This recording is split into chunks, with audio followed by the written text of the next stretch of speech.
Good morning. Good morning. How are you? Thank you for waiting for me. Thank you, Mo, for joining us. Before I start, I just want to ask who I'm talking to today. Am I talking to Antonio? Am I talking to Tony? Am I talking to Micheal? Who would you like to be addressed as today, or John? The eternal question. Antonio Micheal, as if there's a hyphen between the two names. Antonio Micheal. Okay. Yeah. Okay, Antonio Micheal. So welcome. Welcome to the Ottawa Black Book Club. More people will keep joining as we go along. So I would just like to say thank you for joining us. My name is Olunosen Louisa Ivaze. I'm the founder of the Ottawa Black Book Club. I founded this book club as a way of finding people, bringing people with like minds together and diversifying and decolonizing our bookshelves. So that is who we are. We meet on the last Saturdays of every month from January to November from 11 to 1. So I'm just quickly going to read Antonio Micheal's bio, and then we can start asking questions because I know everybody has questions to ask. So Antonio Micheal was born and raised in South Central Trinidad. He's a celebrated author, speaker, and performer. His debut novel, Molasses, garnered critical acclaim, and he was selected by RBC Taylor Prize in 2018 as one of Canada's foremost emerging authors. His memoir, Saga Boy, was published in 2021 and has been shortlisted for both the Speaker's Book Prize and the Toronto Book Award. It is a visceral, vulnerable memoir about Blackness, identity, and his quest for home. His children's picture book, Stars in My Crown, will be published by Tundra Books in 2023. Performing as the musical artist John Orpheus in 2021, he released Saga King, was voted by Exclaim magazine as one of Canada's 20 most anticipated albums of 2021. His sound combines hip-hop swagger, Afrobeat energy, and dancehall charisma into a unique vision rooted in the African diaspora. He has become one of the most dynamic, multifaceted artists in North America and a passionate advocate for the potency of art in healing ourselves and the world. So that is Antonio Micheal. Wow. You're welcome. I guess I can leave now. You guys don't need to know anything else. So, I'm just going to dive into the book. First of all, I love the book. Loved it. It was almost like I was reading about a boy growing up somewhere in Nigeria. It's amazing how similar we are. It's amazing. I had to go check because I saw where you said you love geography. I apologize. Yeah, sorry, that's my nephew. So I saw excited. I saw where you said you love geography. For me, I love history. And I had to go read up a bit about Trinidad because I was wondering, I said, why are we so similar? And I saw that the Blacks in Trinidad, a lot of them originated from, the Igbo, Ibibio, Yoruba, the Malinke people and the people from the Congo. I went, oh, interesting. I love, you have a way with words, which I find amazing. And I liked the authenticity and that you did not lose the essence of the story, of Trinidad in the story. From the words you use like veranda, junction. So those calabash branches, we call it water cane in Nigeria. Manuri, we call it puff puff. Machete, we call it cutlass. Yeah. Common entrance exams, very, very similar. Very, very similar. So I said, are you sure this guy is not a Niger brother somewhere? There's something. So my first question to you, will be, what inspired you to be this open and vulnerable in regards to writing a memoir? Because one thing about life, I noticed that there is something about the stories as people we choose to share. And you started here by saying, give him a mask and he would tell you the truth. You said that. But before you answer, I think we should just, I would like us to observe just a second of silence in honor of Miss Excelly, because we all love her. The true queen. Yeah. Thank you all for that. So please go ahead and answer. Wow. First of all, it's a great blessing to be here to see all these smiling faces, melanated faces. It's very, I feel like the sun is shining on me. So thank you very much for that. Um, and yeah, I would say that what we have in common is blood because we did come from the same place and the people that took us from the same place. Some of us stayed and were colonized, and some of us came over here and were colonized. So a lot, they tend to teach us the same things, which is a big theme in the book, and I think it's very relevant this week, seeing as we had a state funeral recently in the mother colonizer country. And I think it's times like these, it's great to reflect on the things colonization took from us, but also the things it gave us, like the shared language and the shared tools of expressing ourselves. So say that. To your question, what made me be so vulnerable? I don't know. I was always a willful child. So I believe that courage is the first of all virtues because it's the one that if you have it, you can get all the others. And so for me, I was always bold, but I got to a point where in my life, I felt like, they always say intelligence is knowing the right thing to do right away. And wisdom is when you've done all the wrong things and there's nothing else left. And so I feel like for me, there was nothing else left but to tell the truth. And in families, all families have secrets. That is a cross-cultural reality. Caribbean people say, boy, you tell all these secrets. Oh my gosh, what's the family going to say? Caribbean people, we don't tell secrets. We don't like airing our laundry in public, but African people don't like it either. Asian people don't like it either. European people don't like it either. There's nobody that likes airing the family secrets, but you know how the older generations will say, well, I can't tell you that story because I have to protect you because somehow if you hear the truth, it's going to be too much for you. Yeah. But then when you dig a little deeper, you come to find out that the person they're protecting isn't you, it's themselves. So I realized that I had gotten to a point where there were so many things I was protected from. I was very well protected. I was so well protected that I was completely lost and I couldn't even fathom my future because I didn't understand my past. So the first rule that I said when I set out to do this was, look, tell it like it is. Let the sweet be sweet, let the sour be sour, let the truth ring its own bell. Because I do believe that in that truth, we are liberated. I don't believe that we need to be protected from the truth. I think we're strong enough and the truth grounds us in who we are.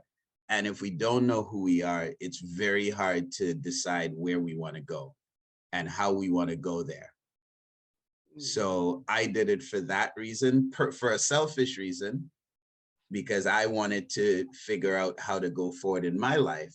But what I've realized is that a lot of other people were having the same problem. And if you see a little bit of yourself or your family in this book, then maybe you can take a little bit of the freedom that I got from telling those truths from it as well. So I didn't do it for that reason, but I've been pleasantly surprised that that seems to be a downstream effect of me pursuing that. Okay, thank you. Everything you've said now, it's interesting. I sometimes I pride myself on being an open person, but I don't think I have reached that stage where I can be vulnerable enough to tell it all. So I commend you on your strength, for doing that. It's not, it's a very, very powerful thing to do. It's a powerful thing to be vulnerable. as a Black man is a powerful thing to admit that you feel.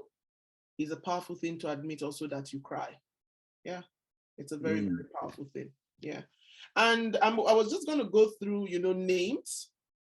And there's a part here on page 2 where you said, throughout the years, I would give myself many names. They called me Tony in Trinidad, Micheal in the gleaming boardrooms of corporate Canada, Mike Danger when I toured England with my rock and roll heroes, Molasses when I crooned soul songs, and Mike D when I plucked the banjo at folk festivals. Finally, I became John or J.O. or John Orpheus, my boldest, baddest self. When I got to that point, I went, okay, could this be where he became the Phoenix? So yeah, did that happen to you? Because sometimes names mean a lot. As Africans, names mean a lot to us. Because our names have meanings. And in Africa, we believe that when you call a child by his given name, you speak the meaning of that name into the child's life. So that is why, yes, that is why our names have very powerful meanings. I am Louisa at work. To my friends from high school, I'm Olunosen. To my family, I'm very close friends, I'm Olus. To some people, I'm Lady Louisa. So when I got to this point, I went, could this be John Orpheus? Is this the Phoenix version of you? What is it about your names and that evolution? What was it? Well, there's a long tradition on the island of Trinidad where I come of playing mass. And so those of you that ever know about Trinidad, there's a couple things you'll hear about. You'll hear about, the food, and you'll probably hear about carnival. Okay. And carnival might seem strange from a distance, but I will tell you the etymology of it, and maybe that might help you understand the answer to this question, why I chose to embrace these different masks, so to speak. Okay. So at one point, Trinidad was very French, and the French had a lot of West African slaves, and the French would have their masquerade balls, very much like Marie Antoinette. It was around those times that this happened. And the slaves wouldn't be allowed to participate, so they started having their own masquerade balls. And then what they realized is that, I see we have a Grenadian in the house, oh gosh, all right. We could drink some rum in the chat. We'll do a breakout. And so we played mass, and basically that was the only time we didn't have control over our bodies, over when you sleep, when you work, when you rest, where you go, who you married. You had no control. But in those times when playing mass, they would disguise themselves by wearing like dressing up, covering themselves in oil, just so that they could be hard to identify. And in that anonymity, they would reveal who they truly were, who they couldn't get to reveal the rest of the time. So normally when someone say you're wearing a mask, they're like, you're trying to hide. But this is different. This is wearing a mask so that you can reveal your truth. And so I grew up in that tradition. So when I was 11, and this is a migrant experience, so those of you that are born other places and live in this country, you might relate. When I was 11, everything I knew about the world was gone. Where I lived, the country, the people, my grandmother, my brother, everything was different. But I was still there. Now, normally when someone asks you who you are, you think, oh, well, I grew up here with these people in that place, and that's what defines me. But in my case, all of those things were gone, but I was still here. And that's what started me on a quest to understand, well, where is me? Where's that thing that's called me? How do I define that? Because obviously all these things everybody else is talking about as themselves, as their definition of themselves, their identity. Well, that's not true because I lost all of that and I was still here. I didn't disappear when they moved me to the frozen Northwest Ontario. I met a man on the train yesterday who knew about the places that I lived, and I was talking about that, being 11 and seeing icicles for the first time and going, wait, snow, like ice outside the fridge doesn't melt? It was very fascinating for me. But the point is, I started on a quest to understand, well, hey, if everywhere they're telling me that I should be can disappear and I don't disappear, then obviously I'm not there. I wasn't my grandmother or where I was born or the people I was born or my country or my skin color. I wasn't any of that. So what was I? And what I did in those names that you just mentioned is that is me trying on a mask to try to reveal a different part of me so I could understand who I really was. Because the things that were allowed to me as a Black man, as an immigrant in the country I was in, I didn't see myself fully in those things. So I was trying to find out, well, where exactly am I? And every time I did a new thing, I gave it a new name because I needed it to feel like a new version of myself so I could learn new things. And eventually I learned more and more, and you're trying to sort of get a sense for who you are. And you know what I learned at the end of the day? Is that our hearts are our home. That is the place we truly live. All those sensations and emotions, all those profound shakings deep inside us, all those failures and those foibles, that fragility, all of these things that make up that heart, that is our temple. And everything around us shapes it, but we all live in that place. And so what you describe in those names, that is kind of a description of my path towards discovering that truth. Thank you very much. I'm just going to ask one more question before I open the floor for people to ask questions. The amazing Miss Exley. Here you said, I grew up understanding that Caribbean women were deep wells of resilience from which all of them drew water. They were spiritually tough in an almost superhuman way. I think of Miss Exley and it reminds me of a lot of African women. Our experiences, you know, someone had said to me long ago that as a woman, you develop many hands. The hand to be the mother, the hand to be the wife, the hand to be the carer, the hand to be so many things.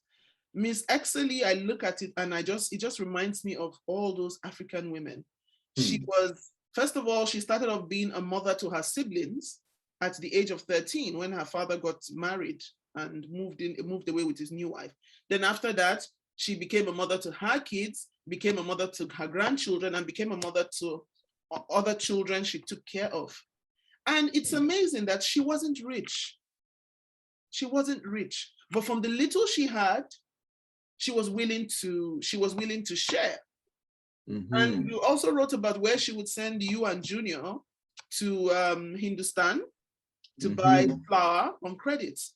And my question was, like, how poor do you have to be to buy flour and all of that on credit, and with that still have that still be willing to share from the little that you have? She had such a big heart. Women in the Caribbean, a lot of women in the Caribbean that way. And what impact did Miss Exley's influence have on your life? Because for me, even though she's gone, I believe she's ever present. Yeah, I just feel there's just something about her. There's just that presence. Then I went to look for that picture and I saw the photo of you and Junior with her in the oversized blue suits. Nigerian mothers do that too. They'll buy clothes like a size or two sizes too big, and they'll go, you know what, you grow into it. Yes. They do that. That's exactly it. Yeah, they do that. So what influence did she have? Because I know, look, she loved the Bible. But you know, as I was reading where you said, I had been doing this since I was 3, where you could recite her favorite Psalm, Psalm 27. You said, yeah, I had been doing this since I was 3. She always preferred the poetic parts of the Old Testament, Psalms, Proverbs, and Song of Solomon. And when she was not looking, I read the rest too. David and his harem, her breasts were as apricots. My beloved is gone down into his garden, to the bed of spices, to feed in the gardens and to gather lilies. I remember, you know, this portion, I remember, I think I was in secondary school. I had this born again friend who was telling me, you know, talking about the Bible and so, and I said to her one day, but do you know in the Bible, there are also exciting parts of the Bible? And she goes like, what? I said, like Songs of Solomon. And she went, oh, that's the only thing you think of. Go and read other important aspects. So when I saw this, I just smiled because it resonated with me. So what influence did Miss Excelly have on your life and even her ever presence today? Wow. Yeah. I mean, first of all, I don't believe that she's gone. You know, I just believe that I feel her presence every day. When I wake up in the morning, I more and more as I get older, I wake up the way she wakes up. And, you know, I wake up with a devotion in my heart and an energy and a spirit that I relate to her with. I think it's immeasurable. In fact, I think I've been spending my entire life trying to answer that question. What is the legacy of things that she's left me? I would say, you know, there are big obvious things. First of all, I think you hit on one of them, on two of them actually, a love of language and song. Yeah. So I'm a singer and I'm a writer. It's no coincidence that that's the two things she loved the most. And those are the two things she taught me, how to read and how to sing. But I think a way of being in the world where you serve others, where it's not, you know, because you talk about poverty and how poor and you still share. I just believe it's a mindset. I know, you know, in this life, I've worked in corporations, I've sat down at tables with billionaires, and I've seen people who are miserable, though they have like just so much. And they have all the creature comfort, but they don't really have the spiritual comfort. Like it troubles your spirit, you know? And in a way, you know, I don't espouse Christian teachings really, and I have a troubled relationship with Christianity, but I'll say, but it shaped the way I was because that's who she was. So when they say it's harder for a camel to go through the eye of a needle than for a rich man to enter the kingdom of heaven, it's really talking about our happiness and our state of grace. The more we have, the easier it is to hide from ourselves. And I think the harder it is to come face to face with our truth and our spirit, because we will always have some way to validate our vanity. And King Solomon can tell you about that, right? So for me, she gave me a way of being in the world that was humble, extremely brave, principled, kind. And the hardest lesson for me to learn in particular, patience. I'm still trying to learn that one. But she set that model for me. And I think that's that informs everything I do. That is like, you know, the way a river hits the sea and we go, where did this great mighty river come from? Well, she is the source of my river. The river that is my life, she's the source of it. So every good thing I do, I think originates with her. So it's a very difficult question to answer. What is her influence on me? But those are some of the specific things I would think. You know, recently I signed a book deal with Simon and Schuster for my novel. I have a novel coming out in 2024, and I'm about to go into sort of the final phase of it. And I was sitting down with the editor who purchased the novel, and we were just sort of getting to know each other. And she said to me, and that, you know, I talked to all the folks that work with you at Penguin Random House, everyone I could talk to before we signed this book, because we wanted to know, who are we dealing with here? What is this guy really about? And she says, every single person talked about how great a person you were to work with, how humble, how kind, how easy to work with. And all I could think was, Miss Exley is somewhere in heaven just smiling right now, because of all the things that I've done in my life, she'd be most proud of that. That the impact of I have on people is those things. That's what she preached. That's what she taught me. And so that is a long answer to that question, but that is what it's a very difficult question to answer. And in truth, my life is the answer to that question. Okay. And what's your relationship like with your parents, with Gloria and Al? Gloria and Al, oh my goodness. Gloria said, chat. I talked to Gloria the other day. She gave me her familiar sermon. She said, boy, I am your mother. You will have plenty friends in this life, but only one mother. Never forget this. She's still preaching that. Al is still a saga boy. Al actually has a 10-year-old daughter. He's 73. So if you're doing maths, you could, I'm not good at maths, but maybe you can help me out with that one. So Al is still Alan and Gloria is still Gloriaing. But my relationship with them has changed a lot as I have grown up, because I think, well, you know, it's easy for a rich man to be generous. And when I was struggling, it was hard for me to forgive them for not being there for me as a child. So I was mad. But as I've grown into my power as a man, and my spiritual well has run deep, I can't help but see them as people who had a very challenging upbringing. And I can't say I would have done better if I were them. So I have to offer them compassion and love and take them for what they are, you know, and once I did that, it's everything. Once you don't expect them to be a father and a mother, everything cool. Yeah, because when I started off reading, you know, I was wondering, after Miss Exley passed and Auntie Joan was saying, so what is going to happen to these two? My question was, but Gloria is standing there. She's their mom. So what's going on there? Right. I looked at Al's story, you know, I read through, went back again, and I went back to take a look at the picture of Al, and I said, okay, he's a handsome man.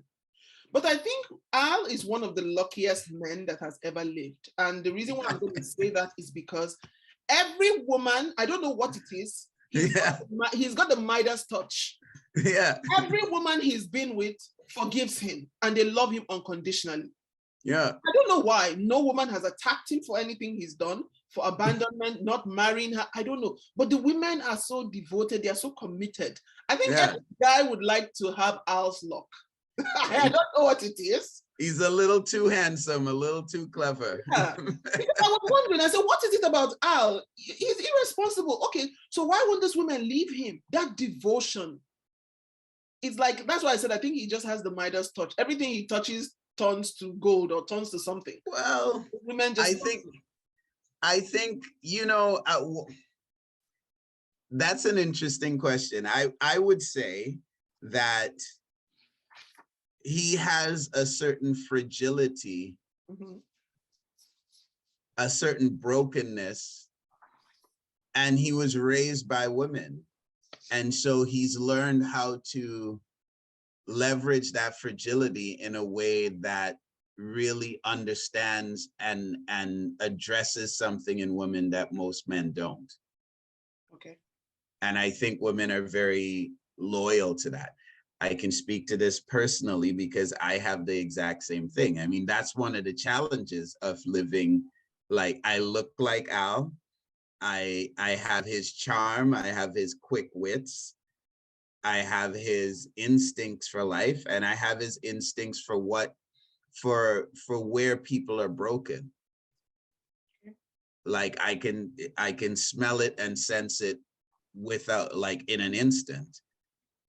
And I struggled with that for a long time. It's like, you're just like your father, you look like your father, you talk like your father, you laugh like your father. But my father went some wrong ways. So what are they saying? Am I going to end up like Al? Am I destined to end up like him? And I had to figure out that you can have all the gifts of someone, but you don't have to make their choices. So Al's choices are his own. And although we share the same face and a lot of traits, my choices are my own. Okay. And so, yeah. And it also says something about those women, doesn't it? More than it says about him. I think Al is good at finding the woman that will forgive him. And that's why every woman he finds forgives him. It's not really that every woman forgives him. It's that he finds the ones that he knows will forgive him and be bonded to him in that way, because he understands where they're broken and how they're broken. Yeah, and he's still doing that to this day. He hasn't changed, Wow. Okay. Anyway, there's some questions. I see your hands up. Yeah. So I'm opening up the floor for questions. Boom. Good morning. Good morning. So my name is Olaide. Oh, Lala. First, I want to read out. We would never have enough time for this conversation, so you don't have to respond to me. But I want to read you a review that I'm going to post. I said, Nadia, no, you can't cook. Sorry. Saga Boy is a coming-of-age story. It is a story of trauma, abandonment, child abuse, race, colonization, non-monogamous relationships, and family secrets. The many personas we assume as coping mechanisms and the stories we create to forget past traumas. It is also the story of hope, healing, self-discovery, courage, and feminism. Do you approve of that review? I approve of it. I would put the good things first. Okay. Got it. Got it. So, and then I wanted to also say that thank you for writing the book. It's very comforting and stabilizing, because, I think you've said somewhere, we all live in a state of bafflement. Where are we? How did we get here? What's happened to us? So the book I find very comforting, probably because I have a lot of things in common with you. It's the child abuse, the relocation to a new country. Like, how did I get here? I landed here in a summer dress right in the middle of winter. So it's basketball. Everyone knows I love basketball. The music, Liam Gallagher, oh my gosh. And the boarding school, and the multiple personalities that, as a healthcare worker, I create a different one every day, depending on who I'm dealing with. I meet an old racist white male. I say whatever they want me to say and just leave. Because if I say what I truly want to say, I get fired the next day. Oh, don't send the African girl back. And, wow. And I wanted to let you know that the saga, from my opinion, the saga boy image or persona is intrinsic to Black males. That's just my opinion. I feel like we will find them in every Black culture. It's in Nigeria, it's in the Congo, it's everywhere. It's right here. We have new diasporic saga boys here. So, like I said, I don't have any questions, just observations, because it's a book that I'm sure some of us, it's a very painful book from the beginning, but also it's healing and comforting, because look at you. So you don't have to respond. I'll let others ask their own questions. Thank you. Yeah, well, wants to. Yeah, for sure. I mean, thank you, first of all. I appreciate it. I appreciate you taking the time to not only read it, but have such a generous and accurate, summary of it.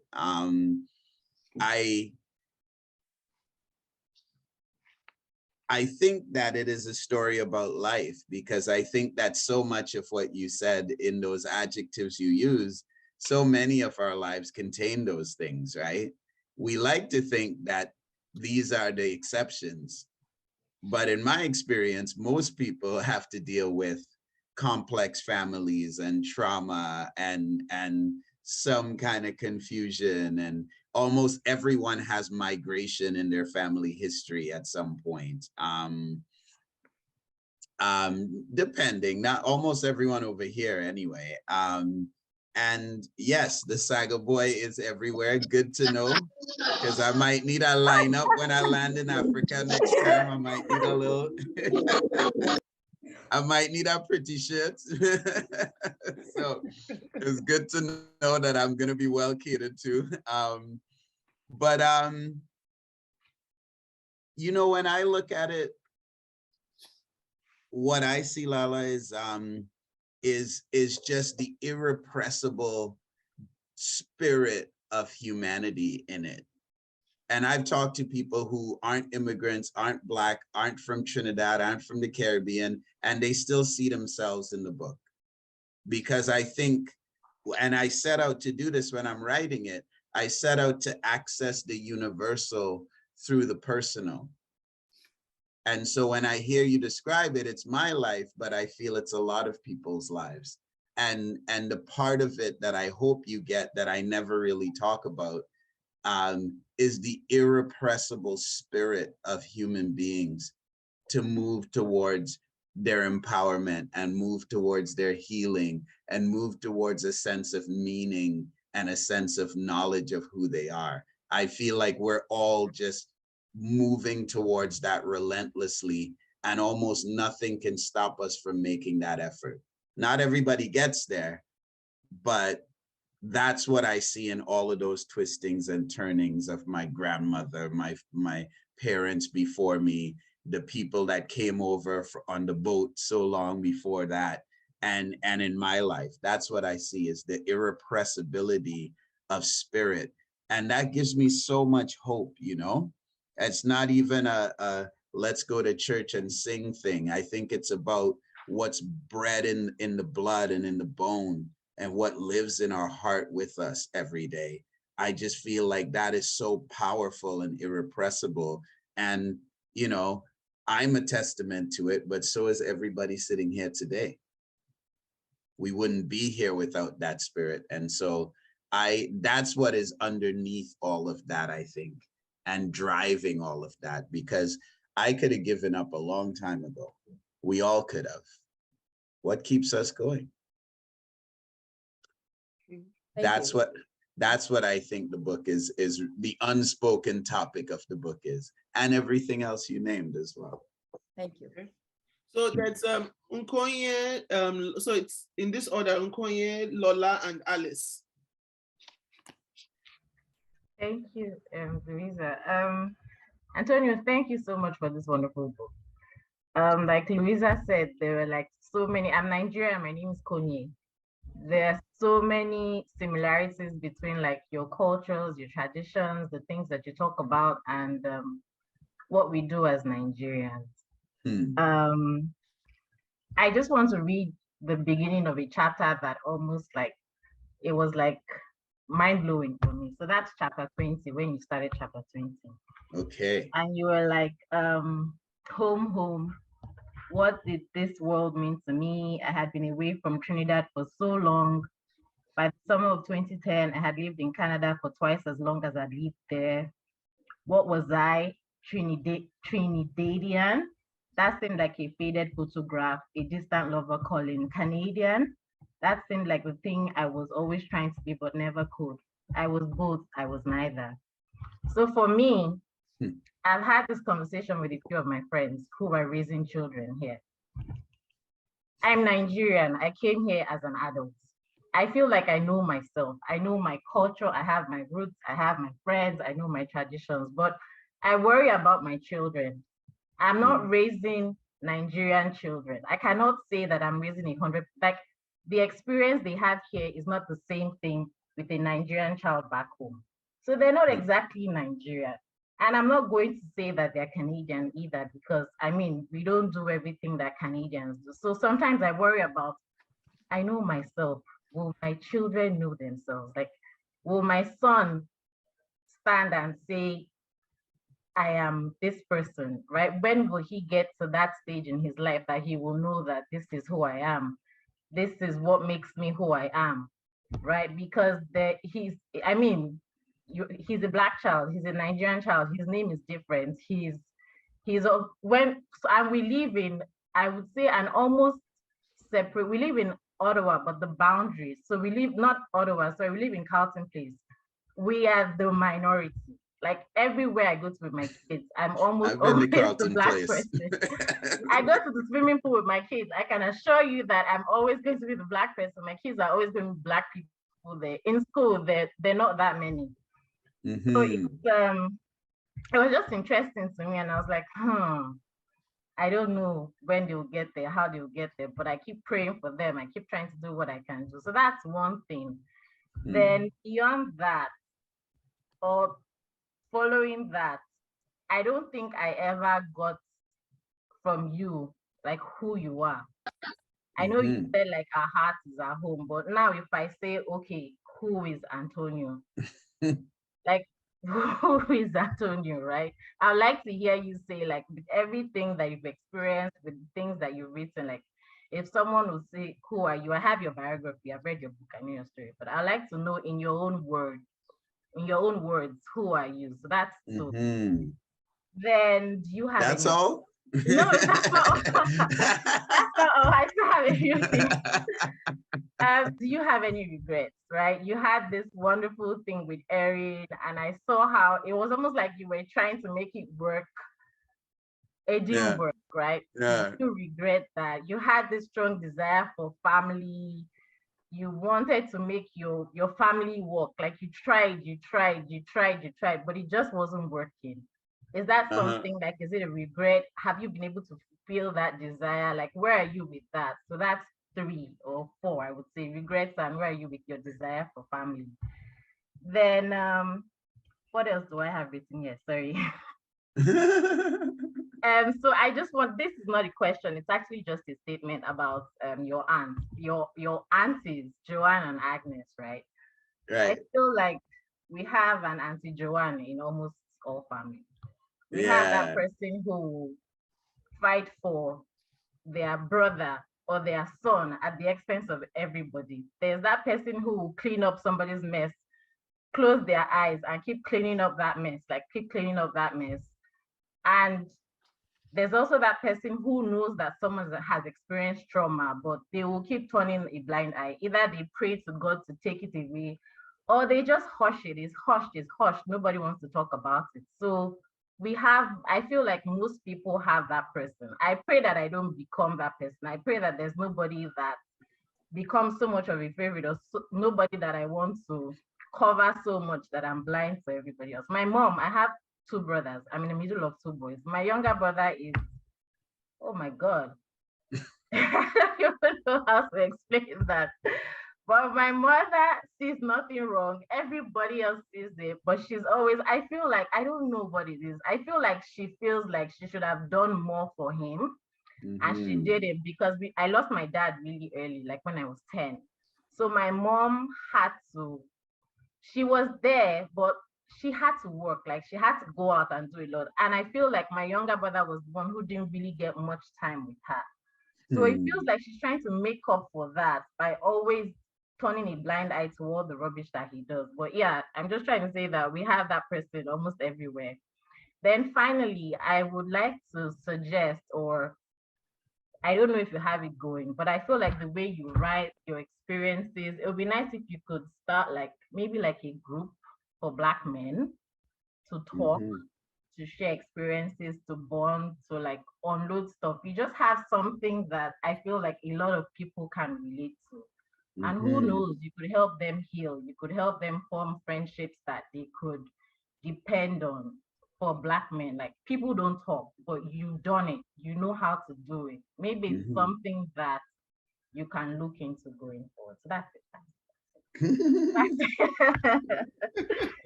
That's it. Who are you? Thank you. And here's what you should be doing. I'm taking notes. Wow, so much there. Let me say the first thing. I mean, the first question is the hardest question, like, because who are you is a question that is not so easy to answer. Like everyone, when you ask them, and I do this exercise in people that I coach, and I do it when I'm working, teaching at university in writing. People always want to write their book and write their story. So I go, do you know who you are? And they say, yes, of course I do. Of course I know who I am. Okay, who are you? And of course, then they can't say it, right? Because then they start talking about what music they listen to and what street they grew up on and who their father was and what they studied in school. And of course, none of these things are who we really are. What will I say in this moment? And I feel it's different in many moments, but in this moment, you know, I am first and foremost Miss Exley's grandchild, because she shaped me and formed me. And so I'm always in the mold she made. I can't, even if I try to not be that, it won't last very long. So I think first and foremost, I'm Miss Exley's grandchild. I am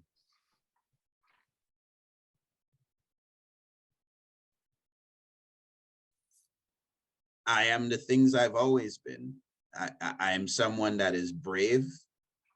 I'm someone that is passionate. And I'm someone that is compassionate.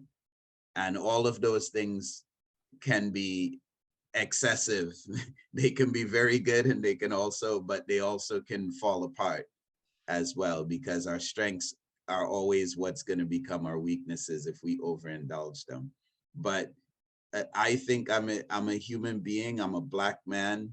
I'm a man of words, spoken and written.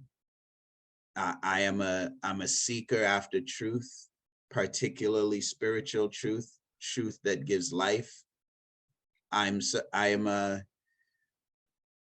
translator of that truth to people that need to hear it, to people that don't have the voice or don't have the time or energy or inclination to seek it, but need it nonetheless.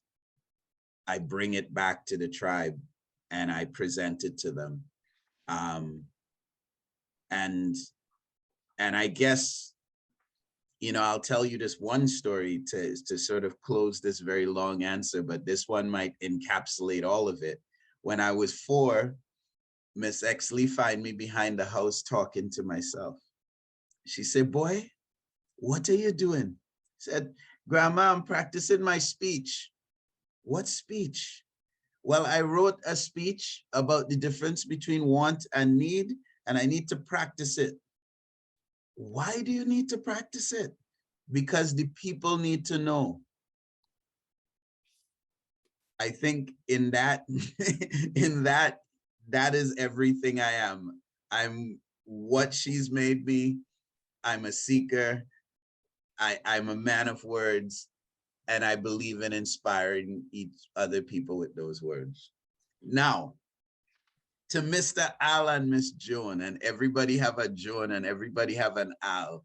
I have intimate, brand new, fresh news on this story, because as of December 24th, Christmas Eve, just gone past, Sister Joan is no longer with us. And the last thing she did, I ended up being sort of responsible for a lot of the things to do with around the funeral, and which I wasn't really prepared for, because you always think there are these older people and they take care of those things. But she was the last of her generation. All that's left is Al, and he ain't gonna be responsible for anything. So it was me. I was next up. I was the next man up. And I spent about a month of people calling me because they heard my name and got my number to tell me about Sister Joan. So I got a picture of her life that maybe she didn't even have, through the stories of how she touched, dozens of people. And it was mesmerizing. On the one hand, it was clear that just that she was her mother's daughter. Basically, just like Miss Exley spent her life helping people and being available for people, that's exactly what she did. Way back in the 70s, people that knew her in 75 and hadn't talked to her since the 80s were calling me. Up to people she was to the very last moment. In fact, and I'll tell you what I figured out from piecing together her life. First of all, she didn't tell anyone she was sick, so no one knew she was sick at all, which takes an immense amount of strength because she was suffering from she was fine up until the last 6 months, and then she was suffering from a metastasized cancer that was very painful. And she never stopped talking to everyone. She never stopped being there for everyone, but she didn't tell a soul what happened. We thought she was in the hospital because she tripped and fell, which she did, but she tripped and fell because of what was happening. And the last thing she did, as far as I can figure out from talking to doctors and everyone, is she picked up the phone to call Eve. Eve is called Eve because she was born on Christmas Eve, and it was Christmas Eve, and Eve is Al's 10-year-old daughter. And the last thing she did was pick up the phone and sing happy birthday to Eve. There's lots of ways to look at that. The last thing she did was an act of service to her family, to someone who needed it. Because she didn't want this child, who Al has no contact with because him and the family fell out because Al's shenanigans.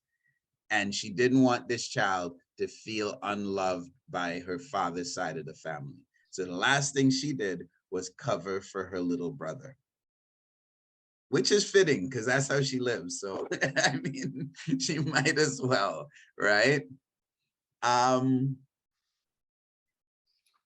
So that's all I can say about that. I mean, I think her life is spoken for itself, so I will not speak for her. I will just relay her actions and let that marinate in your pot for a little bit and see what food you serve. And finally, on the question of helping, helping Black men and where do we go from? I think that that's something that inevitably will come. Like, I feel like I am in the tradition of Miss Exley and Auntie Joan. I'm the next in line. I'm the natural, person blessed with that crown. And so I serve their legacy. And their legacy is of helping people, not necessarily in formal ways, but in one-by-one personal contact of how we do it. But also, it's in time. I mean, I have 4 books under contract other than Saga Boy to come out over the next few years. And I think that's kind of the focus for now, but things will grow and expand from here. But absolutely, I think the legacy of Miss Exley and Auntie Joan that I've inherited is one of spiritual vitality, one of preaching, for lack of a better word, like words that inspire and set the imagination of people on fire for good, and of healing, of empowering people around you so that they can heal themselves. I think that's the legacy, and I firmly put myself, I don't put myself, it put me.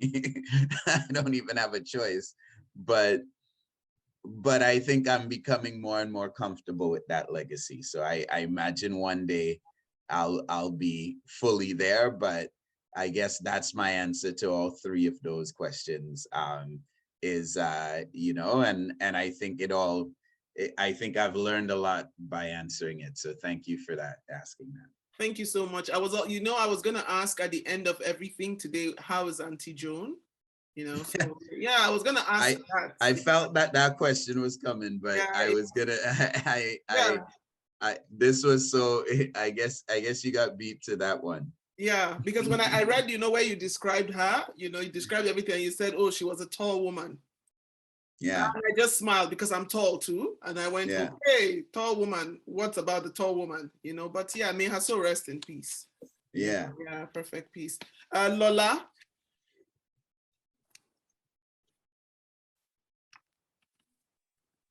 Hi, everyone. Hi, Antonio. Thank you so much for writing this book. It was really open and honest and vulnerable. I love the vulnerability of it. And I really appreciated that you read, the audiobook too. I usually do audiobooks, and like Louisa was saying earlier, if it's not the author and it's somebody that's not interesting, you kind of just lose interest. But you made it so interesting with the singing, with the voices. It was just the greatest audiobook I've read so far. So I really appreciate that. Thank you. I think a few things that I had was I resonated so much with you in terms of with Miss Exley, because I was super close with my grandmother. I know Louisa was asking that earlier as well. And when I lost her, I felt like I lost my anchor, and that took me a while to kind of get, reset. But I resonated in that sense. But I think the whole book in general, what stood out to me was the resilience and the capacity for growth, not just for yourself, but even for Al, for Gloria, for Amy, and for Junior. Like, you all had things that happened, but you just kept coming back and coming back and coming back. And I think that just speaks to life in general. Like you mentioned earlier, all of us, we have the capacity to keep going. We just have to go deep down inside to find it sometimes. And sometimes life beats you down so hard, it's almost impossible. But then once again, it's there. So I really appreciated that came out from the book, that resiliency of the human spirit. That was really very evident. So thank you for that. And I think the question I had was in terms of the family secrets, because this is a lot of stuff. How did each person react to you writing this book? So Junior, Al, Gloria, how did they react to this book coming out? Because it's true, the truth set you free, but you're the only one who gets set free if everybody else is not willing to, I guess, face the truth, so to speak. They got no choice. They have to. Right. Sometimes we seek out growth and sometimes growth seeks us out, right? Exactly. So that's the thing, is, were they willing to go on this journey with you, or was it a journey that you decided that you were going to just take regardless of whoever else was coming along?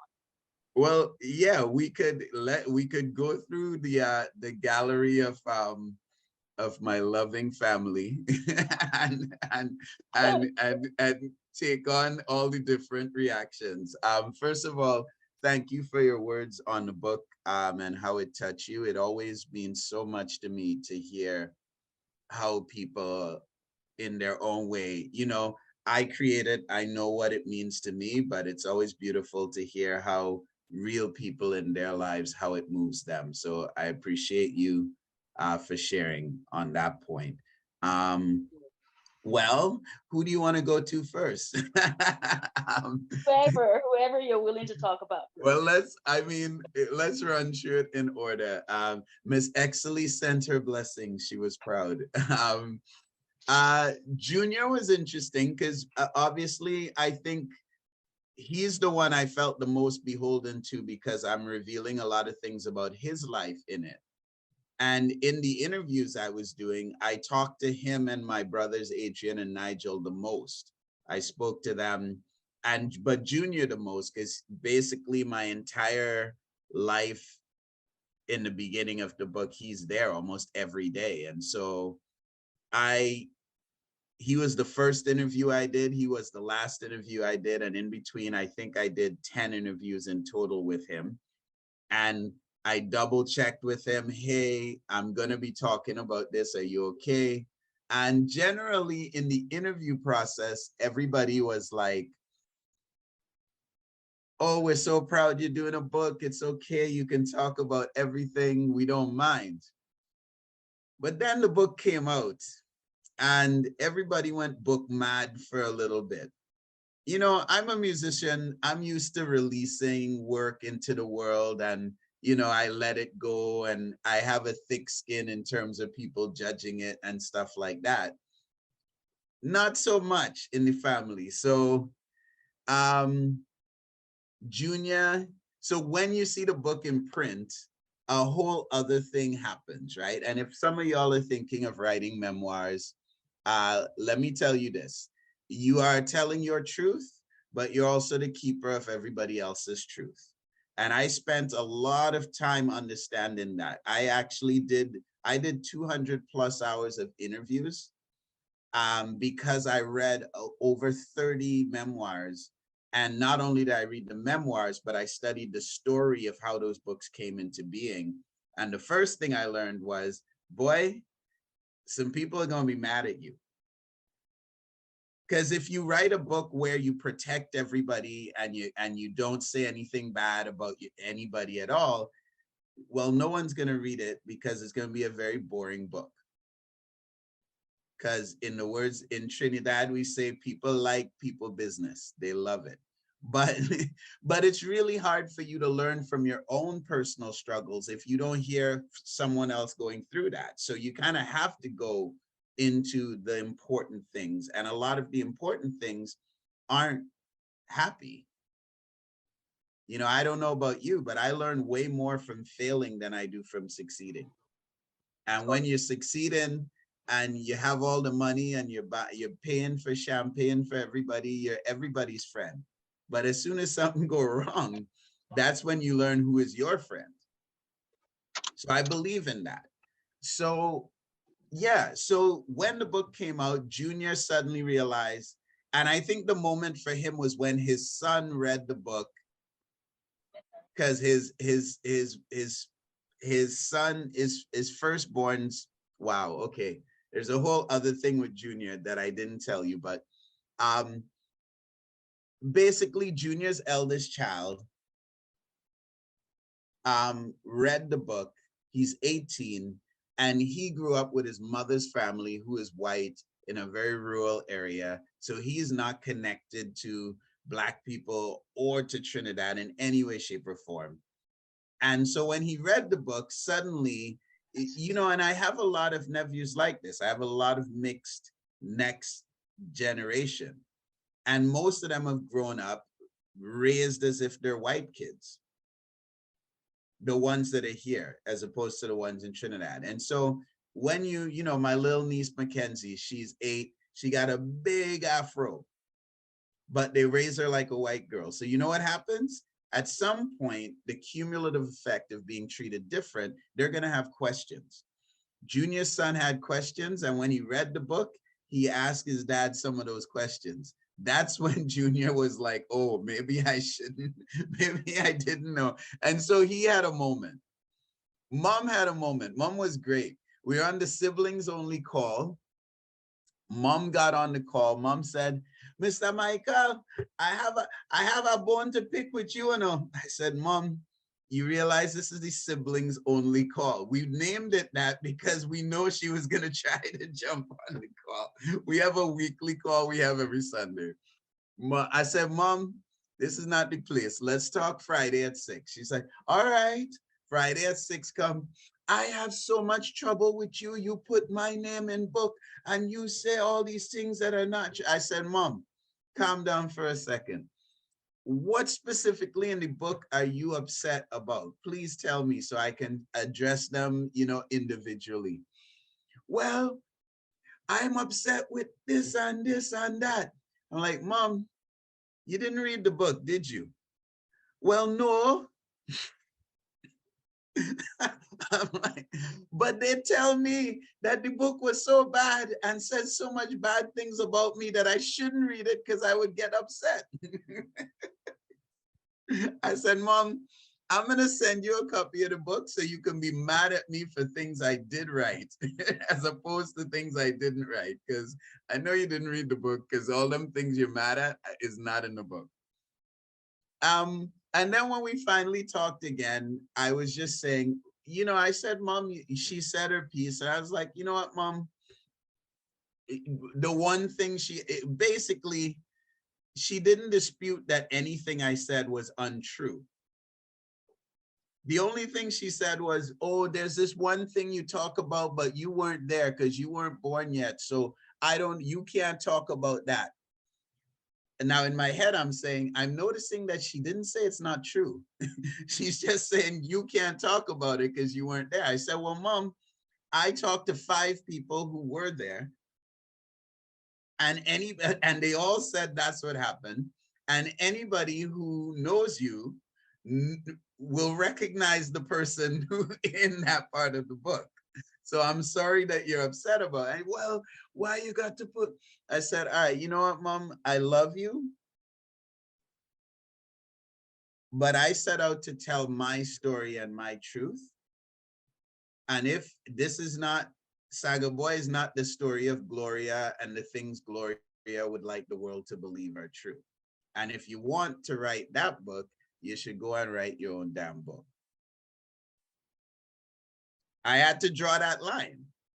And you're going to have to draw that line if you write a book one day, but you also have to be brave enough. So it's a delicate dance. You have to be brave enough to speak your truth, but strong enough to draw a powerful boundary so that people understand. And at one point, everybody was mad. Everybody was mad. And I was like, you know what? I know these people and I love these people and I know they love me. I'm just going to wait for them to remember that. And when they do, they're going to be proud that their brother wrote a book that our story and our family can be memorialized. And you know what happened? All of these conversations started because of the book. People were talking, not only was everyone talking to me who wasn't talking to me before, but they were talking to each other who weren't talking to each other before. So everybody was reconnected because of the book. And in the end, everybody was proud. So you have to have, I remember Mandela, when he got out of prison, they said, yo, we need to line up and shoot all these racist white people. That's what they were saying. And he said, you know what? We're not going to do that. We're going to offer truth and reconciliation. If they tell the truth, we're going to forgive them. And they said, Mandela, that is not what the people want. And he said, you know what? The people made me the leader so that I could lead them. And sometimes you have to make yourself the leader and trust the better instincts, the better angels of their nature.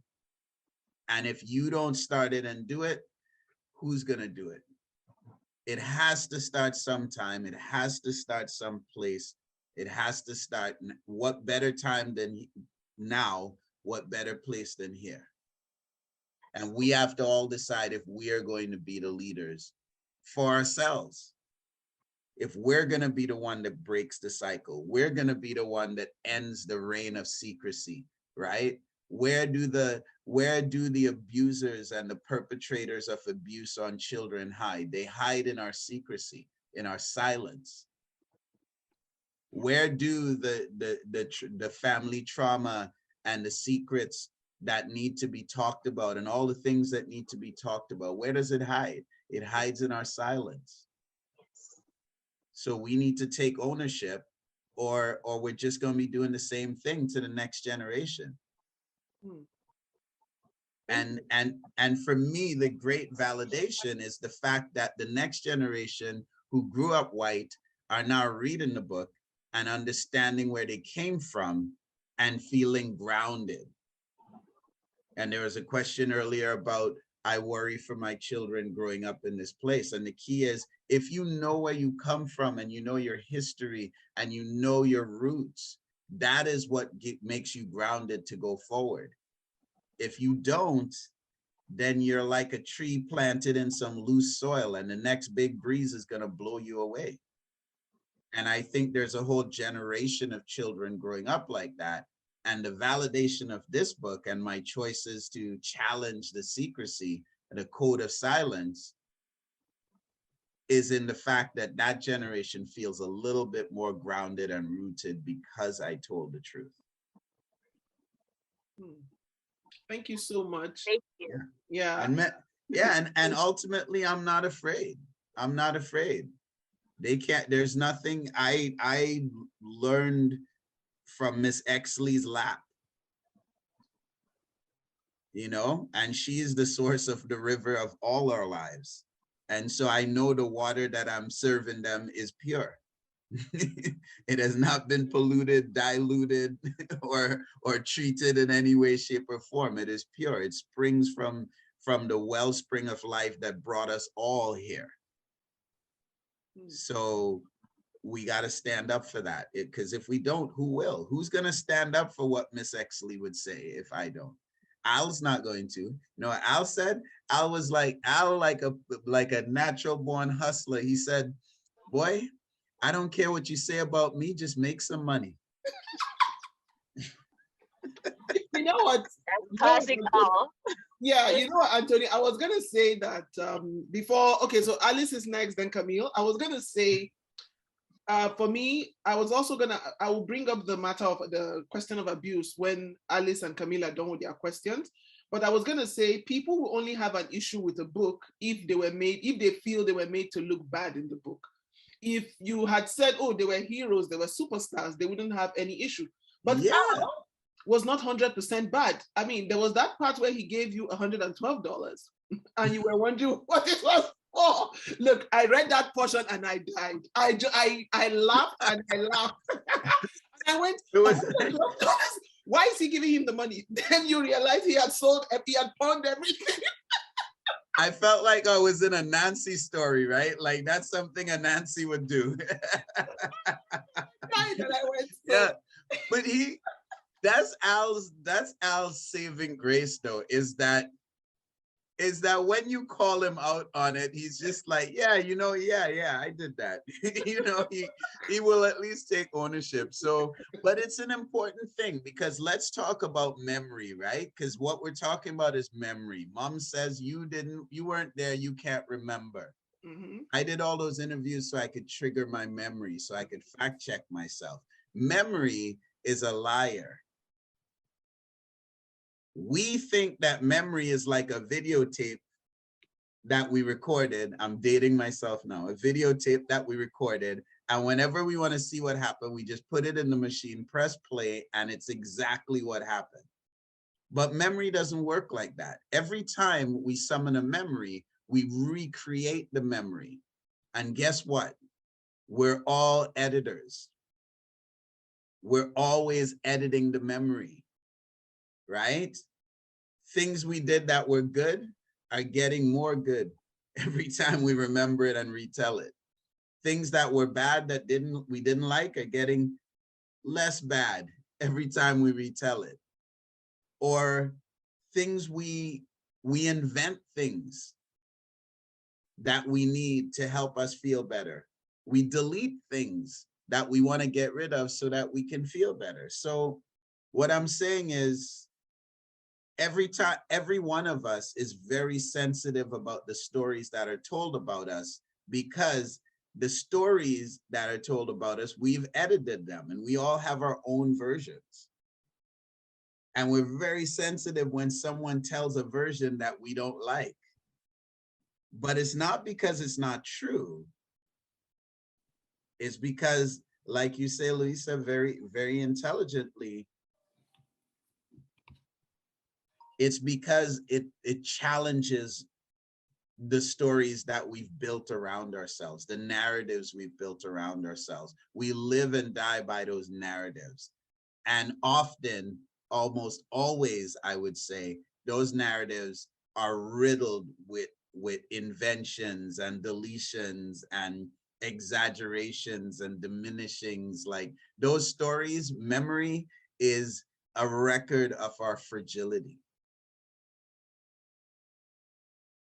The stories we tell about ourselves is a record of the thing of our frailty.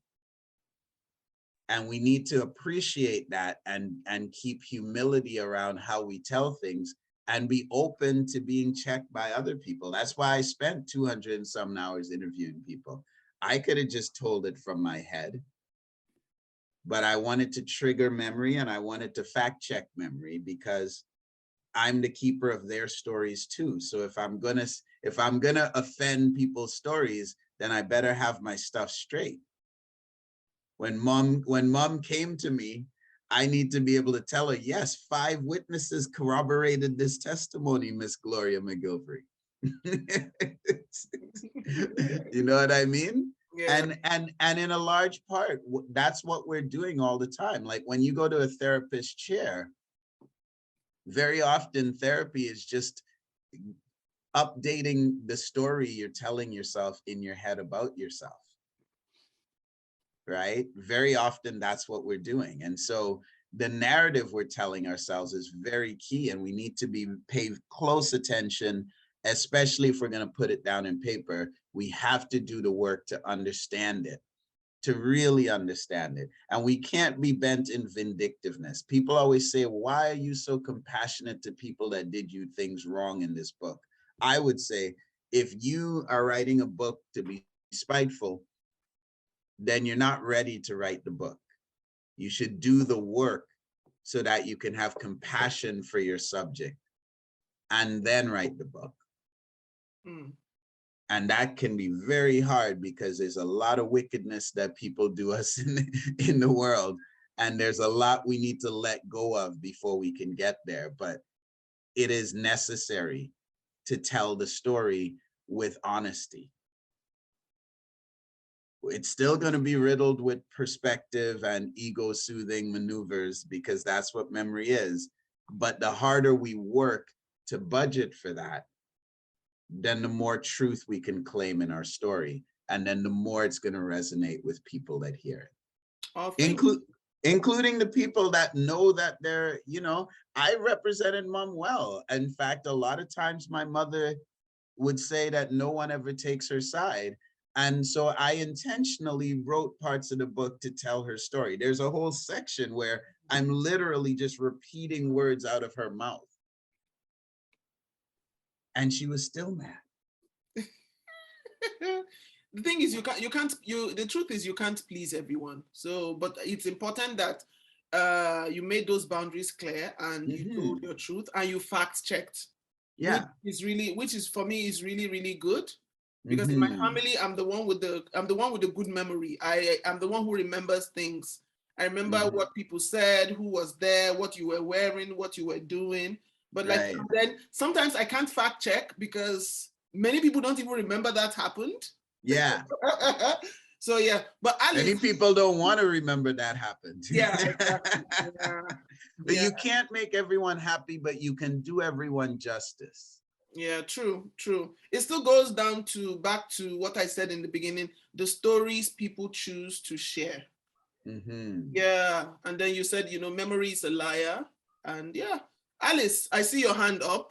Please go ahead and ask. Alice has been patient. Yeah, now, listen, I can sit here and listen to you for the rest of the day, but because I know we have a limited time, I have to also share the time with Camille because we know that you will be leaving us at 1. But first and foremost, I wanted to start by commending you about the book. I thank you in the name of my brothers, cousins, Mel, who have gone through the trauma of immigrating and coming to a country where they were told that they were coming to a country of milk and honey.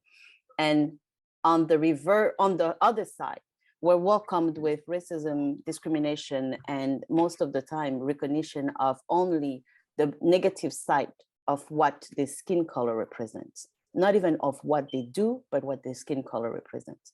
So for your truthfulness, your honesty, your openness, your ability to talk about what you have gone through and how that immigration and that process has affected you and sharing it with the world. Thank you. Because not a lot of our brothers and cousins and male, Black male, and I'm talking about, I'm originally from Africa. And by the way, thank you for the shout out to my country, Rwanda. What's up?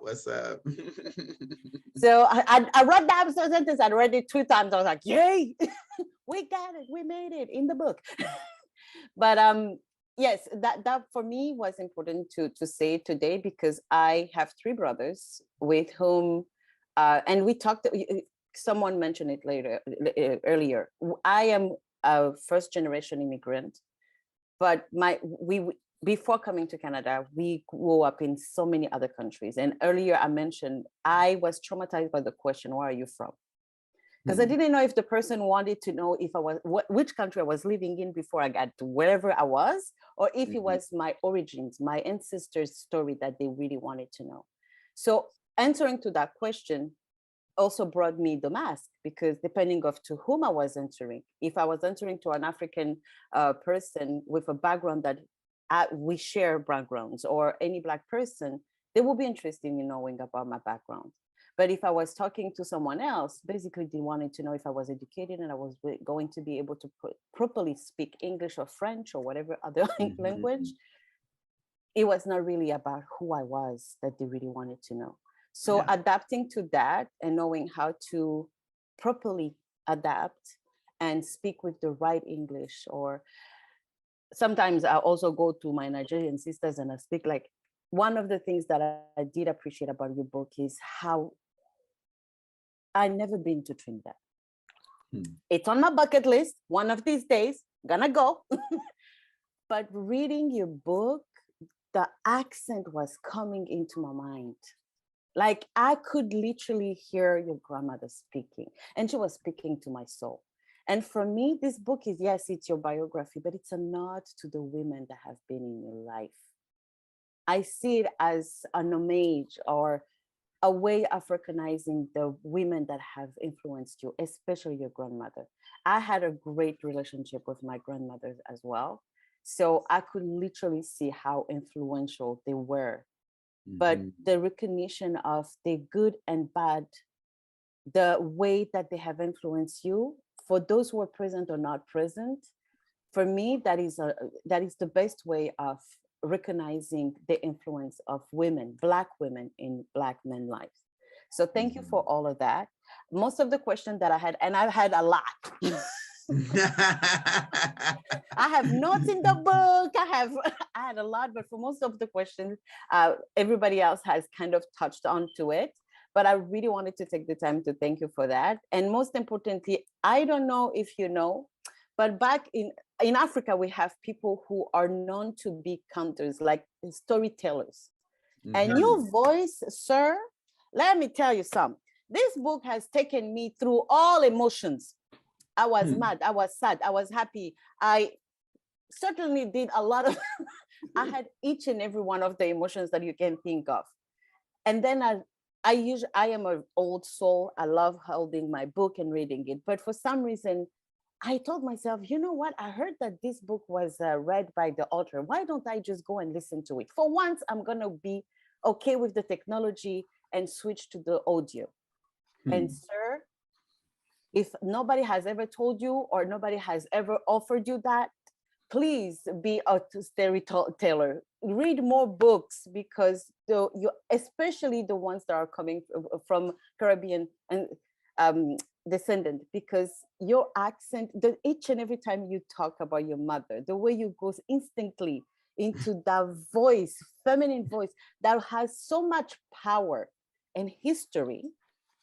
I know a lot of people will say, oh, it's an accent. No, it's the history and the roots of your own family, but also your country and your traditions that we can feel. So if ever, please do, and I promise I will read each and every one of them and listen to each and every one of your books. That's what I had to say. Thank you so much.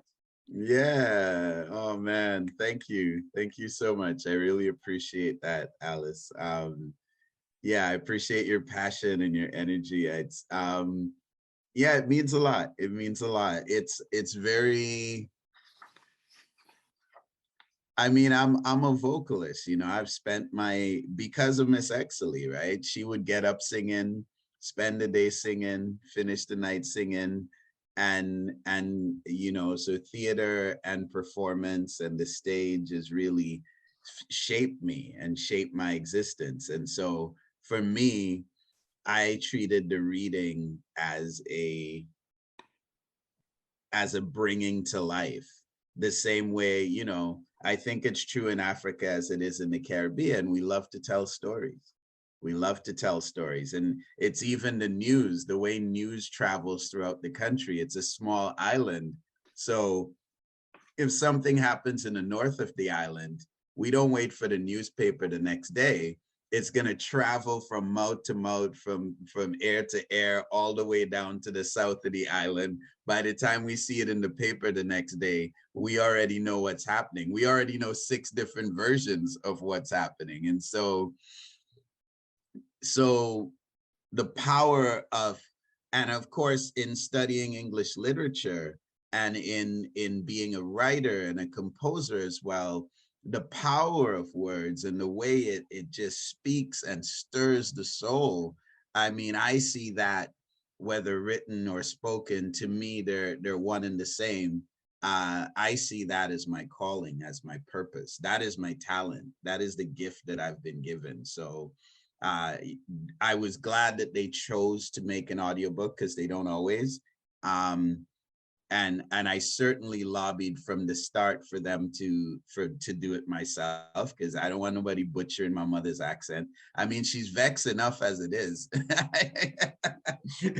Last thing I want is somebody. But yeah, but for me, the texture, right? The songs, like Miss Exley's songs, right? Like, you can't, for me, those things are so crucial and important. No one else could do it but me. And to me, it's just like, they're like, oh, well, we're just gonna do 2 hours a day, because, I'm like, 2 hours a day, really? I'm a musician. We've spent like 12 hours in the booth. And so for me, it was like my natural habitat, to be honest. I'm more comfortable in a recording booth than I am in most rooms. So I'm glad. I'm always really happy, because I took great pains to make sure the audiobook was a living testament. And I love books. I'm old school. I'm a book guy. I love my physical books. Anywhere I go, I have books with me. Like, I spend more time deciding what books I'm going to pack than clothes when I'm taking a trip, to this day. But I do realize that people have different ways of learning, and I hang around a lot of audiophiles. So people who hearing is how things work for them.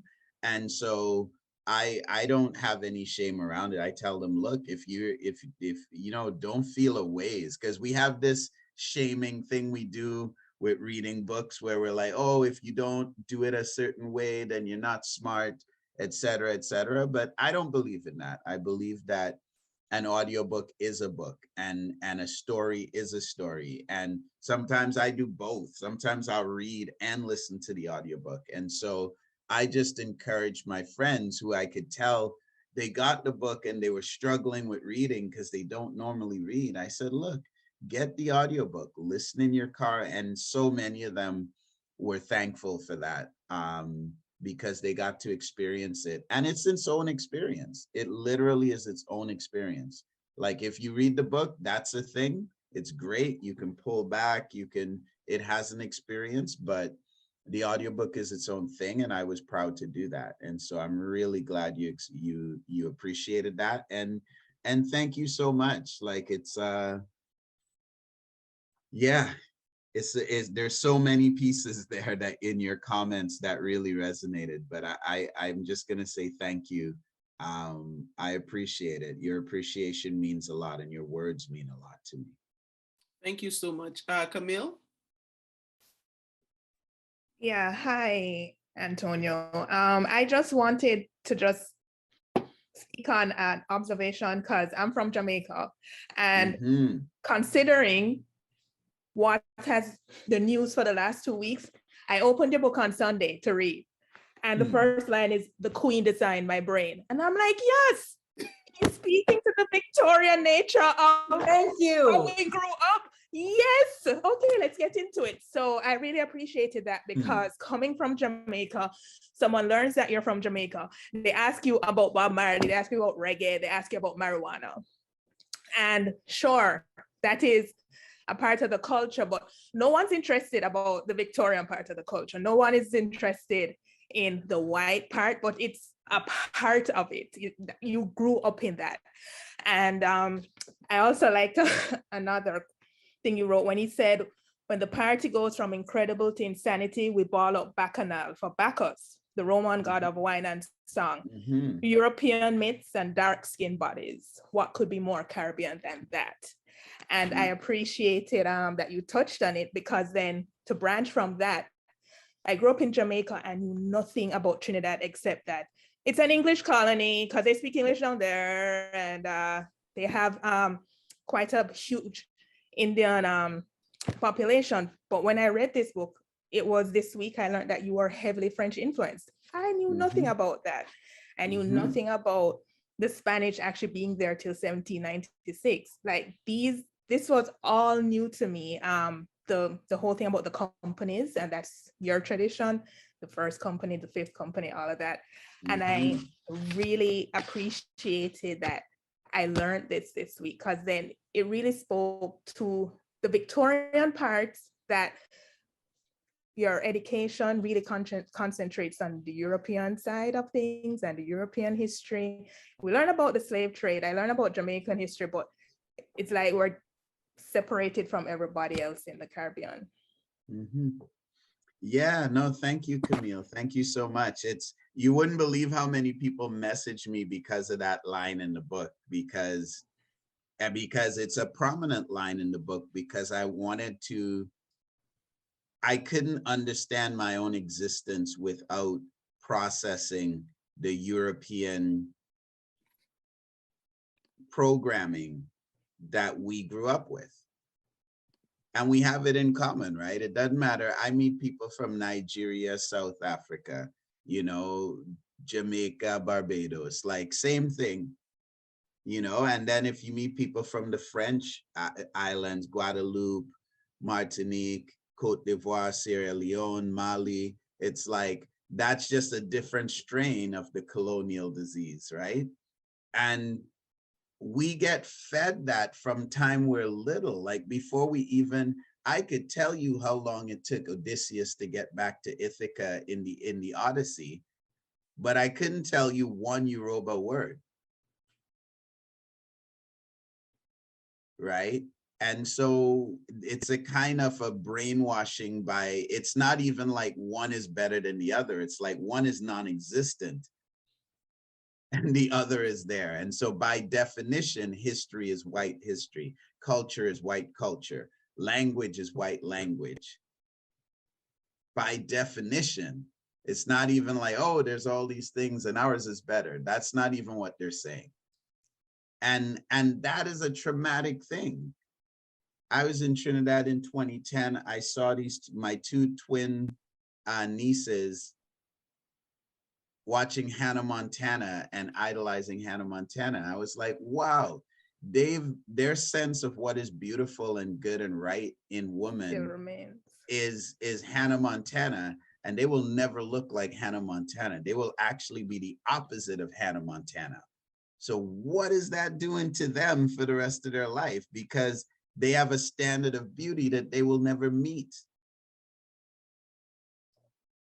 And it's weird when we come here, because it's funny, because we know way more about white history than they do. Most people in this country.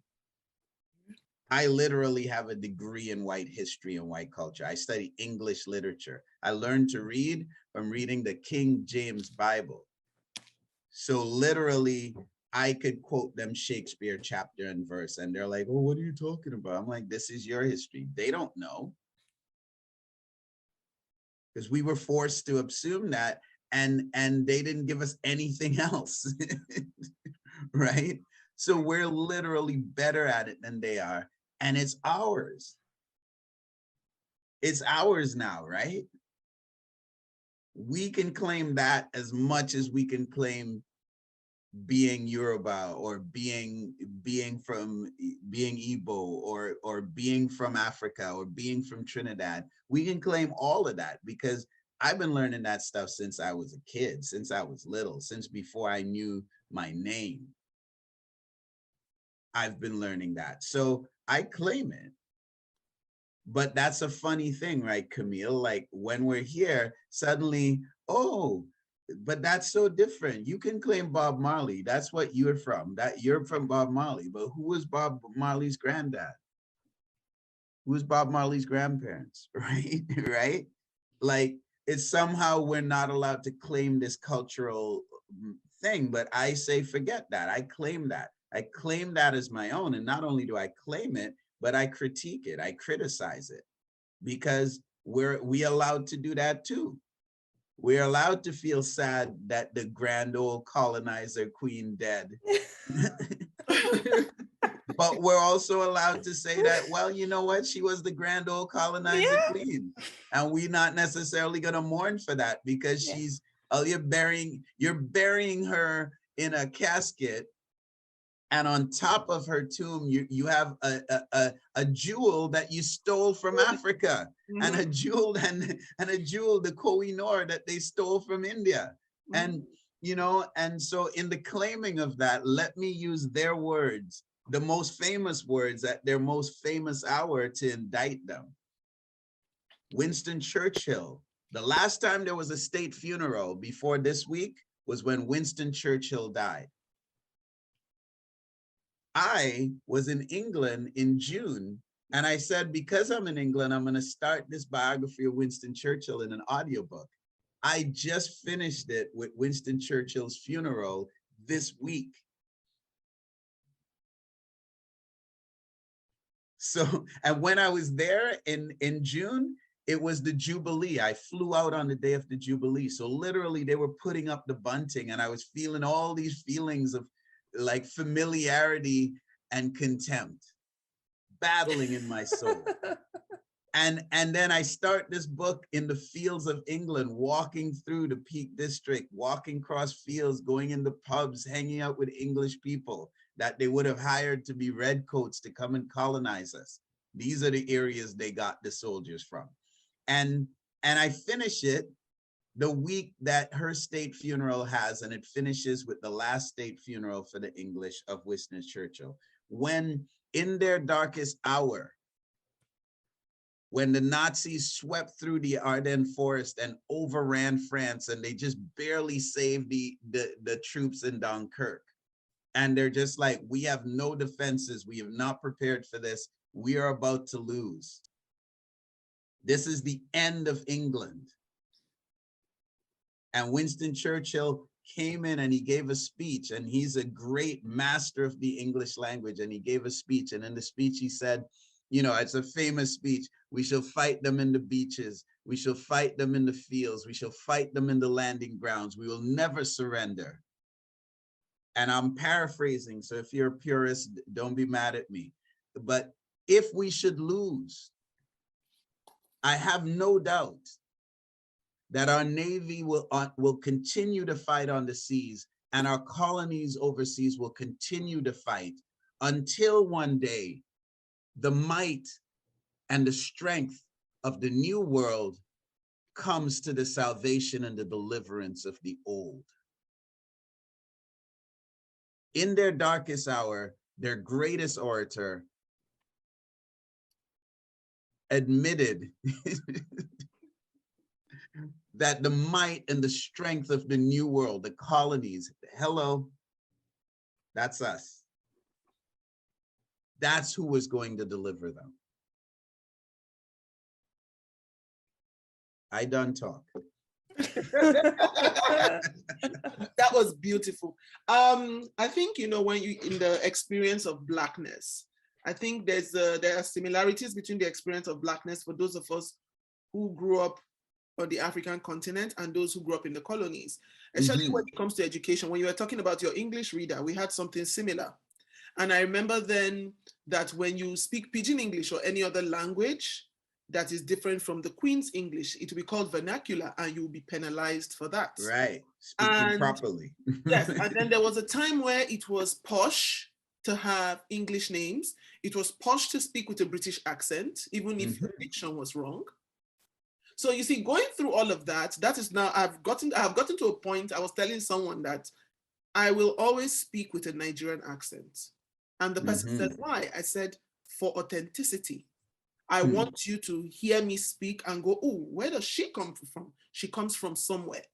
So that is it for me. I really do not care, because I have friends who are here now, and they go, oh, you know, sometimes you have to speak with a Canadian accent so you are more accepted. And, you know, it's my question is, what defines being modern? And when the Queen passed away, someone was asking me about her. And I said, well, she meant different things to different people. We are not obligated to mourn our oppressors. If I remember the history of, I'm from Edo State. So if you've heard of the Great Benin Kingdom, I'm from the Esan tribe, so we are descendants of the Beninese. So you read about the great walls of Benin, the great history. Most of the museums in the world have artwork stolen from Benin Kingdom. And it was burnt to the ground by the British. So I asked the person, I said, so now that she's gone, are they going to return the diamond they stole, the one that sits on the crown? Yes, are they going to return that? I said, look, my only sympathy is she was a mother, she was a grandmother. So may God comfort her family.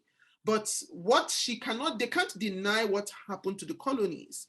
And it's so sad that the African continent doesn't have a direct connection to the Caribbean. We don't know much about each other. Yes. Yeah. I don't know if you tell me, if I, apart from when I started to read books, if I think of Jamaica, what comes to my mind is Mongo Bay. And why does Mongo Bay come to my mind? Because of my shoes. The shoes I used to buy, the brand then was Mongo Bay. You know, that's what comes to mind. We don't know a lot. My friend married a girl from, I don't know if it's from Guyana, but a girl from one of the islands. And when she visited Nigeria, you know, we were talking and she was so excited. And she said she saw so many things in Nigeria that they had back home. And that back home, they don't know where these things come from. Yeah. And I said, okay, what did you see? Show me. And she started to show me. I said, oh, this is iodine. This is what this is. This is what this is. This is what this is. She said she never had anyone explain that to her.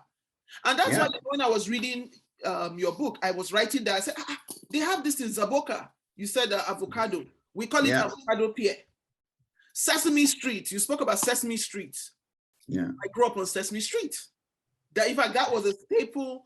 And then even our literature, the books we read, Peter and Jane series. That popular series then. Now they are trying to, Penguin House is trying to do an African adaptation.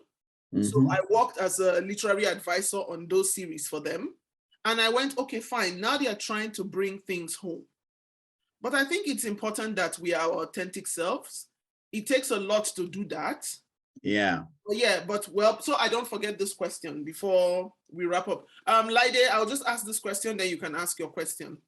So I want to go to, you remember I sent you a text this morning and I was asking if there was anything you were uncomfortable talking about.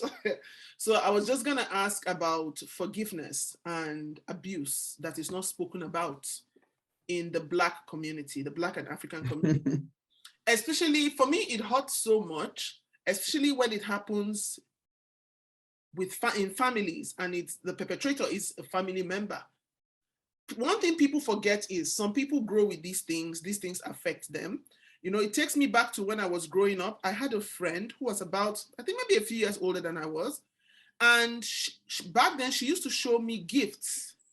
And what were the gifts? Little gifts, maybe a toy aeroplane.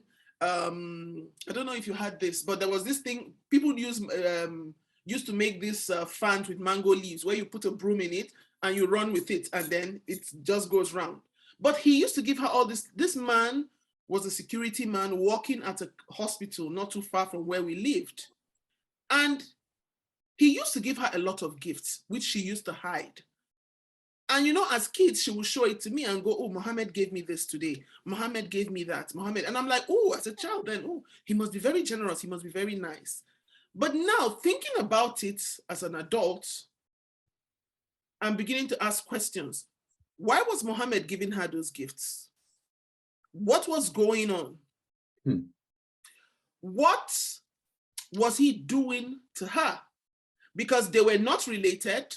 Mohammed was from the north. She was an Igbo girl. And I remember when she came to the north, to Zaria, she couldn't even speak English. So she learned English by playing with us. So what was happening? What was going on? So when I got to this portion and I read when you spoke about the first experience and then how it went on, I went, oh God, this thing happens. And the part that broke my heart was towards the end where you went back home. You You know, it takes a lot of strength to confront, because a lot of people do not confront their abusers. They just walk away and pray that they die. And the one you met, I can't remember what happened to the other one, but the one that you met was practically a vegetable. But there was guilt written all over him. Because in Black societies, we don't talk about that, especially when it happens to boys, because they feel that, well, for a girl, if it hurts, then there's something wrong. But if it's a boy, well, he will grow out of it. How did you find it in your heart to forgive and then move on? Because I know that fine, you went for therapy and all of that. Yeah, I don't even know the question to ask about this, but what is your take on that? Forgiveness, the silence in Black communities in matters that has to do with abuse, especially when it has to do with families. When elders know, they don't say anything about it. Like, I know you confronted Auntie Joan and you found out that even Miss Exley had an idea that something had happened, but they just never spoke about it. It's like saying, when you silence it, it goes away, but it never does. Yeah, absolutely. Absolutely. I mean,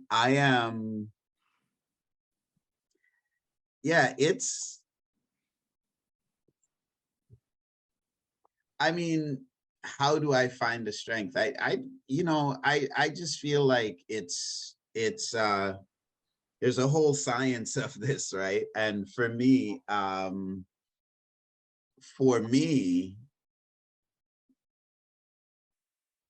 first and foremost, forgiveness is in the interest of myself.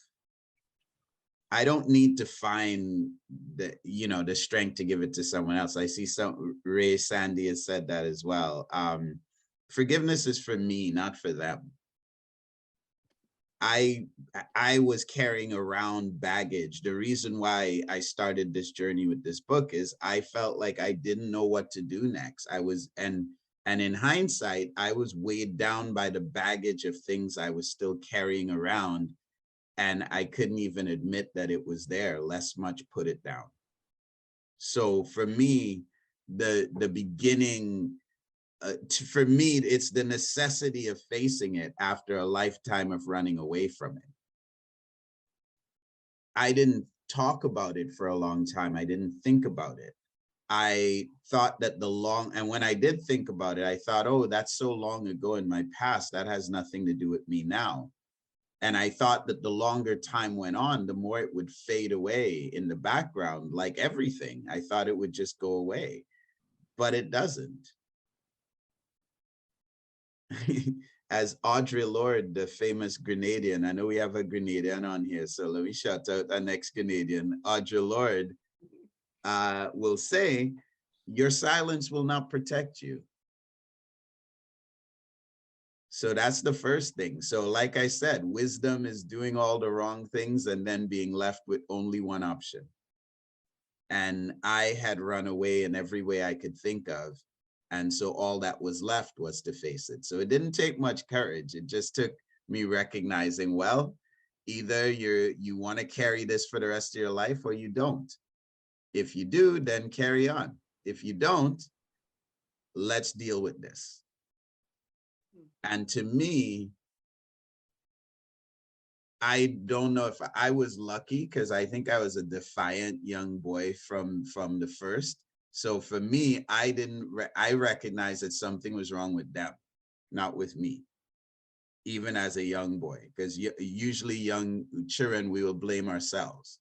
Yeah. And that's the hardest part. So I had that going for me. And then beyond that, I had to recognize all the ways it was impacting my relationships as an adult. And then the next thing was, again, the silence, right? The code of silence. The perpetrators hide in our silence. So I was just like, look, I am not interested in any kind of vengeance for this, because those are the acts of somebody that's hurt, that's broken themselves. What I'm interested in is my own healing. So I'm going to tell the truth, but I'm not going to make it the definition of me, like, oh gosh, look at this kid, this is what defines his childhood. No, that's one thing that happened in my childhood. It doesn't define me. It happens to a lot of people, and all of we figure out a way out of it. And we can't go back to what we were before, but what we can do is give it meaning today. And that's what I choose to do. For better or worse, it helped make me who I am. The size of what I've overcome is just the size of the mountain that I've climbed, which is the height of the place that I found myself. So the bigger the mountain, the taller I am. You know, so I give thanks for the suffering, and thanks for the difficulty, and thanks for the confusion, and thanks for the sensitivity and the fragility and the brokenness. Because I would have been a much less compassionate, much less kind, much less self-aware. I couldn't write Saga Boy if I hadn't gone through that. Yeah. So if I'm thankful for who I am, then I'm thankful for what made me that. Thank you very much. And I put down the burden, you know, we let it down. We put it down, and it's important. It's important that we talk about it, right? Because, you know, just talking about it takes all the power away. All these things are hiding in the back of our brains in the shadows, and all we have to do is shine a light by just talking about it. So I talk about it as if it's like, oh yeah, I played football when I was a kid. Or yeah, I used to go down the hill and go to church in the Baptist tent meeting when I was a kid. It's just a part of what happened to me as a kid. And so I think by taking away the stigma, we can talk about it, but we also take away its power. We evict the perpetrator from our heads, because that's what happened. They kind of live in our heads for a long time. And we kick them out. And that's where we're at. We are resilient. We are not the first, and we are not the last. And we don't need to hide. We don't need to be afraid. We don't need to make it our life or define our life by it. But we also don't need to shut up about it either. And we also don't need to pretend it's not happening. In this country, 1 in 6 young boys go through that before they're 18. And they underreport, because as you point out, boys don't want to, it's so demasculating that men don't want to talk about it. But 1 in 6 means millions and millions and millions in this country. And in developing world countries, it's way worse, because there's less accountability. Yeah. So you do the math. I took English literature. Maybe some of you took arithmetic. You do the math. Yeah. If you look at 4 men, probably 1 or 2 of them has been touched by this. Yes, very true. So my key is, look, first of all, forgiveness isn't for them, it's for us. Second of all, our silence will not protect us. So let's talk about it. Third of all, this doesn't define me. And finally, so many of us have gone through it, but people want to act like it's an exception. It's not an exception. It's like, it's a lot of people. So, and in that solidarity is strength. And in knowing that other people have come through it and lived to be greater is strength. And that's what we're doing here. We're healing each other by sharing those stories and by being honest and showing that we have the power. Not who we were back then when we were powerless and they took advantage of us, but we ain't powerless no more, right? We don't lack agency anymore. We don't lack a voice anymore. We have that. And so let's celebrate who we are and what it's made us. And let's talk about it so less people can be in suffering. Thank you very much. How is Gada? Gada, oh my goodness. I hung out with Gada last weekend. I had a concert in Michigan. So I said, Gada, come on, we're driving to Michigan. So we spent about 10 hours in the car, 5 there, 5 back, just hanging out, talking. She's so good. She's very good. she's going through a lot, but she's always just so bright and brilliant. So I enjoy her company a lot. I love your friendship. You know, when I got to the part with Gada, I went, yes. Now Yeah. everybody needs a Gada in their life. Yeah. Oh my goodness. She's Yeah. she's a force. She's a force. But yeah, I love her so much. We've actually in the last 2 months we've had a lot of time hanging out together. Because over COVID she was sick and she was kind of very worried about it. But yeah, so she's good. She's very yeah, like I said, very just living her best life. So yeah. Okay. It is. Lala, I know you wanted to ask a question. Before your question, I want to ask, hi, is Coach? Coach is great. I moved back to Kitchener in 2020. So Coach is very cute. Coach is always he'll leave me a little newspaper clipping in my mailbox. He'll be like, I read this, I was thinking about you. I call him and Elaine every Monday just to check in with them. Okay. I think they've been the biggest fan of Saga Boy. You know what's funny is that, bye Genevieve, nice to meet you. Thank you. By the way, if anyone wants to connect by Facebook or Instagram or whatever have you, please feel free. Don't feel anyways. We're all friends now. But you'll have to look up John Orpheus because that's who I am on the internet. Yeah, so Coach is great. They were, you know, it's an interesting thing. Al and Gloria, the two things I've done the most in my life is play basketball and play music. Al and Gloria have never seen me do either. Oh, wow. So, you know that proud parent that you get? Yeah. When they're just your biggest fan. That's been Coach and Elaine for this book. They've been to almost every talk. I'm surprised they're not trying to get into this one today.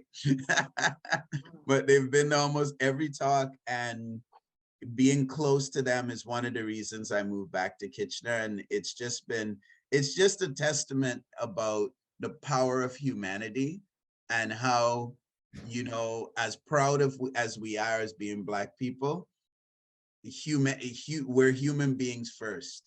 And the love and the care that my own family didn't give me, these strangers offered me. And he's been more of a father. They've been more of a father and mother to me than Al and Gloria, you know?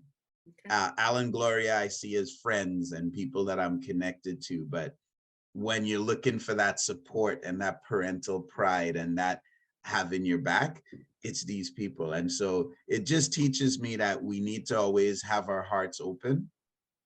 Okay. And though we've suffered a lot, we have to have our hearts open to white folks and Asian folks. I grew up with Indian folks. You know, my best friend was Indian, as you know from the book. And so I think it's important that we keep that in mind, that it's like I don't think racial prejudice is a thing that's natural to us. We've learned it. It's been taught to us. And I think, you know, again, I'll quote Audre Lorde again, the master's house will not be brought down by the master's tools. Changing who we're prejudiced against is not fixing prejudice. Prejudice is the problem. And we have to transcend it. And it's hard. It's real hard. I was having breakfast downstairs in a room full of white people. And I was like, oh my God, you know, I just feel like, you know, it's so hard to be gracious, but that is the challenge. This is what has been given to us. And we're better for it. We're better for it because we carry more and therefore we are stronger. Okay. But anyway, thank you. I have to run. My brother Adrian is miraculously popped up in Ontario today, and so okay. He's waiting for me. Yeah, he lives in Victoria and he has 4 kids, but for some reason he happens to be in Kingston the same weekend I am. So okay. I know he's messaging me, so I should connect with him. But wow, it's been beautiful to meet all of you. We need to take a screenshot. Lala, you wanted to say something? Please say while we are taking the screenshots. So Alice, are you gonna take a, oops. I had a couple of things to say, but I'll narrow it down to one. Unfortunately, my son couldn't make I it. like the book. You have the book? Boy. Hold it up. I'll take the screenshot. Hold it up, okay? What advice do you have for a Black boy who is one of 5 Blacks in the whole school? What advice do you have for him? He, like you, is also into basketball and piano and all of that. Do you think that you got into those things to be able to fit in, or did you fit in because you did those things? I don't know. Like, if you take a boy anywhere, he would probably be into basketball or some sport anywhere, you know? So I don't feel like that's a natural inclination. I think it can help because people see you as someone on the team as opposed to just defining you as a Black person over there. It's an entry point into the school culture. I would say, you know, first of all, you need a strong grounding in who you are, so you don't get washed away by everything else. So it's important to expose that boy to Black history, Black culture, other Black cultures that are different from where he came from, as well as where you came from. It's important to know your roots and know yourself so you don't get lost. But then with that, it's important to engage with other people, understand them. Like, spend time in their clubs and society and don't restrict from that. And the combination of, you know, when a tree is well rooted, we don't have to worry when the storm comes. And so he needs to be well rooted in his culture and his story and awareness of who he is and what that means. And then because he's well rooted, you can now put him in the club, in the playing basketball, like, let him experience and mingle and understand, but let him always remember who he is. And finally, I guess I always say, and it's funny, Glenview Park, my high school, the school board has hired me to go back to those same Cambridge high schools, and the mixture of Black kids to white is the exact same as it was when I went there. So it's a strange thing about, like, meeting yourself. And what I tell them is to be radically them, be more you. If you feel like singing and dancing, do more of that. If you feel like taking up space, take up more space. It's gonna take courage because you're not always gonna be celebrated for it. In fact, you might often be punished for it, but you have to do it, because the more you censor yourself and you make yourself small to fit in, then one day you find that you're so small you don't even recognize yourself. So you've got to take up space. You got to be bold. You got to be courageous. You got to take up space. Stand up for what you want. Speak with your voice loud and strong. And not everybody is like that. Some kids are introverted, right? Some kids are not people that are prone to speak up in any crowd anyway. But you've got to really, like, to me, growing a child in that environment, it's like growing a precious fruit tree in a veil of thorns. You have to water it good. You have to make sure the soil is rich and nourishing, and you have to encourage them. And also, like all children, you have to let them go to find their own way. Thank you. Because at some point you have to do that anyway, and he's gonna have to find it. But you know, I feel like if you're nurturing him well with self-awareness and pride and courage, he'll be okay. Thank you. Thank you. I would like to say a very big thank you to you for making out time to honor us with your presence and words of wisdom. Please, I mean, we're looking forward to your books. I mean, the books that you have in the works. You are part of us now. You're one of us now. Please do not be a stranger. Please, everybody, go leave reviews. Follow John Ophius on Instagram. Follow him on Facebook. Listen to his music. Yeah, too bad he's going. I would have loved to discuss his music with him. You know, Fela Awoke and Olorun. But you know what? It's okay. And I will still be in touch with you. Once in a while, you might get a Merry Christmas from me. Everybody, I have his cell number. So thank you so much. Give my regards to Junior, Adrian, Aj. Who else do we remember? Alan, Gloria, yeah. Oh, yeah. I'll let everybody know. Everybody. And Gada and I just Coach as wanted well. to add something. Gada, Al yeah. reminds me my grandfather, my grandfather on my mom's side. He Yeah. he still has kids as well. Knowing that Yeah. I'm one of the so I understand Al. Like I see where he going. See, that's one of the ones that's gonna forgive him. So thank you very much. Please, everybody, give him hearts. Give him hearts. Reaction, please. Give Oh my God. Yeah, give him hearts.